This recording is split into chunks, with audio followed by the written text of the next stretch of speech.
Tobie też przybyło trochę ciałka po zimie? 1-2 kilo to podobno nic strasznego, to podobno normalne, a wręcz pożądane zjawisko. W taki sposób podobno organizm się po prostu broni przed zimnem i buduje sobie tkankę ochronną. To nie powód do alarmu, ale denerwuje, prawda? No i wtedy chcemy schudnąć. Tylko niezbyt często się to udaje. Zaczynamy działać, na przykład tak jak ja teraz przygotowałam sobie kolekcję straganik cały, z którego zamierzam przygotowywać sobie różne rzeczy do jedzenia, ale zaczynamy działać, ale kilogramów nie zrzucamy. Znasz to? A przecież nie po to się za coś bierzemy, żeby przegrać, prawda? Ja mam za sobą pokaźną kolekcję porażek w tym temacie, dlatego powiem Ci, że jedną z najważniejszych rzeczy, jeśli chodzi o przechodzenie na dietę, jest moment, w którym to robimy. To był jeden z najważniejszych czynników, który wpływał na rezultat tych moich działań. Przecież to jest ciężkie wyrzeczenie przejść na dietę odchudzającą, odmawiać sobie różnych rzeczy, zwłaszcza jak lubisz jeść tak jak ja. Więc najczęściej zaczynamy spontanicznie, ze złości na zbyt przyciasne ubranka. Tylko wtedy mało prawdopodobne jest, że akurat przypadkiem wstrzelisz się w ten moment taki właściwy, żeby Cię nic potem nie rozpraszało i nie zniweczyło wszelkich Twoich wysiłków. Dlaczego ten moment jest taki ważny? Dlatego, że dieta musi potrwać przynajmniej kilka dni, ale częściej kilka tygodni, czasami nawet kilka miesięcy, bo ja nie mówię o tej takiej tkance ochronnej z zimy, tylko kiedy tą tkankę ochronną z zimy plus jakieś nadmiarowe kilogramy z wcześniej chcemy się ich wreszcie pozbyć. A jeżeli zaczniesz od falstartu, no to po zawodach do mety nie dojedziesz. Medalu nie będzie. No więc po latach prób i błędów i mimo, że właśnie zrobiłam zakupy, bo też tak pomyślałam, że chyba już moment, żeby postarać się wrócić do formy sprzed zimy, powiem Ci, kiedy nie zaczynać diety, jeżeli chcesz schudnąć, bo ja już się prawie rozpędziłam, ale właśnie mi się przypomniało i tak właśnie pomyślałam, że się podzielę, bo być może nie jestem sama. Więc nie zaczynam nigdy diety przed świętami. Biesiadowanie z rodziną podczas świąt skutecznie zniweczy cały wysiłek włożony w to odchudzanie. Rodzinka też Ci nie odpuści. Może będziesz twardy przez godzinę, może 2, a potem i tak Cię złamią. W końcu znają Cię bardzo dobrze i wiedzą, czym Cię mogą skusić i do czego masz słabość.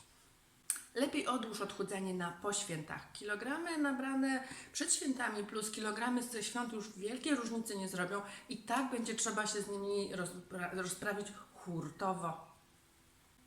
Druga moja lekcja z nieudanych prób odchudzania. Nigdy nie będę się już brała za jakiekolwiek próby odchudzania, kiedy jestem na wakacjach, na urlopie czy w delegacji, gdziekolwiek poza domem, kiedy nie mam dostępu do kuchni, nie mogę sobie sama przygotować posiłków lub jestem w towarzystwie osób, które na diecie nie są, plus jeszcze na przykład jak są lokalne jakieś przysmaki, no to po prostu nie ma siły, żebym nie poległa, nie ma siły. Więc kiedy jestem poza domem, absolutnie nie. Bo nie łudź się, to towarzystwo i te okoliczności dookoła nie będą Twoim sprzymierzeńcem. Nie będą wsparciem, nawet jak jesteś mega twardzielem. Będzie koszmarnie trudno nie ulec namowom i pokusom. Numer 3 z mojej kolekcji porażek.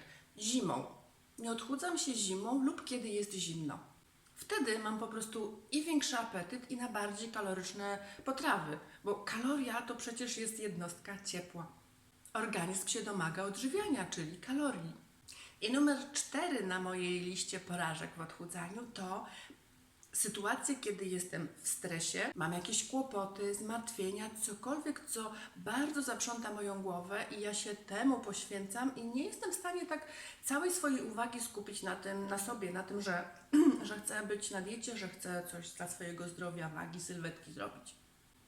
Bo żebym nie wiem jak bardzo chciała wytrzymać na diecie, to muszę wybrać taki moment, w którym będę mogła się tylko na tym skupić. Dieta wymaga mobilizacji i konsekwencji, bo jednodniowa dieta nie przyniesie, ja już to wiem, nie przyniesie żadnego efektu. Nie warto w ogóle takiego wysiłku jednodniowego podejmować. W moim odczuciu oczywiście. Bo nierozwiązane problemy i zmartwienia skutecznie odbiorą Tobie motywację, mi odbierały.